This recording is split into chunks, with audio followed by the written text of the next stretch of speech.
তো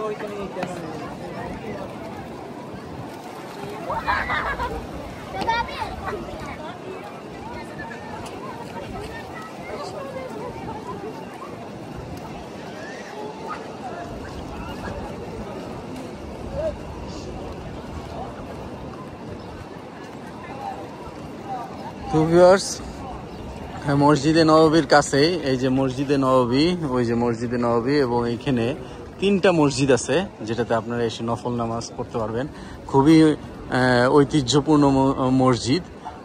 তো সেই মসজিদগুলাই যে এর মধ্যে এইটা একটা মসজিদ, দেখেন কি সুন্দর।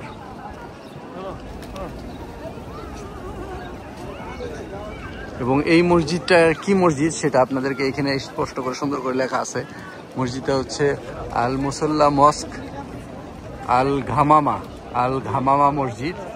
এই যে আল মুসল্লা মস্ক আল ঘামামা, ওইটা কি? এই মসজিদটা হচ্ছে it is the last place in which the prophet may Allah prayers and peace be upon him prayed the 2 Eids and prayers for rain. মানে বৃষ্টির জন্য এই মসজিদে আমাদের প্রিয় নবী রাসূলুল্লাহ সাল্লাল্লাহু আলাইহি ওয়াসাল্লাম প্রার্থনা করেছিলেন আল্লাহর কাছে যেন বৃষ্টি হয়, and prayed in it during his succession, and this mosque was known as the prayer hall and called it the surrounding area. এটাকে মানে এই হিসাবেই বলা হয়তো the first Hijri century is among the mosque and built by Omar bin Abdul Aziz when he was prince of Medina.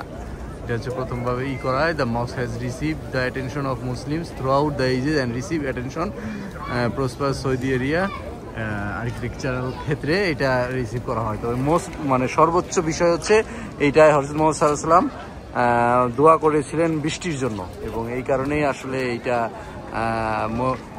আল মুসল্লা মস্ক আল ঘামামা নামে পরিচিত। তো চলেন আমরা এটা ভিতরে একটু ঢুকি, যদি ঢোকার সুযোগ থাকে। 2 রাকাত নফল নামাজ আদায় করি। এই হচ্ছে মসজিদটার বাইরে এবং ভিতরে।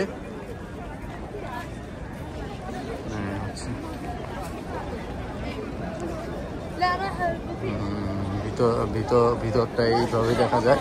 তো অনেক মুসল্লি সবাই এখানে পরে মসজিদে এসে 2 রাকাত নফল নামাজ। তো এই হচ্ছে দেখেন, আমরা ভিতরে যাই।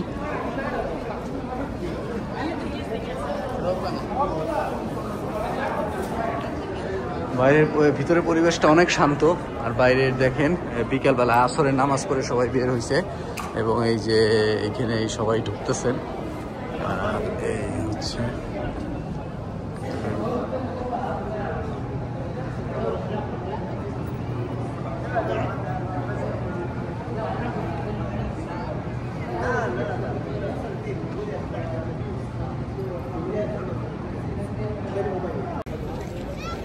তো ভিউয়ার্স, এই হচ্ছে আমার পিছনের যে মসজিদটা। তার আগে বলে আমরা এই যে এত যুবথুবু হয়ে দেখতেছেন, এটা কিন্তু আসলে এইখানে খুব ঠান্ডা। বাংলাদেশে যে শৈত্যপ্রবাহ, ওই শৈত্যপ্রবাহের মতোই অবস্থা।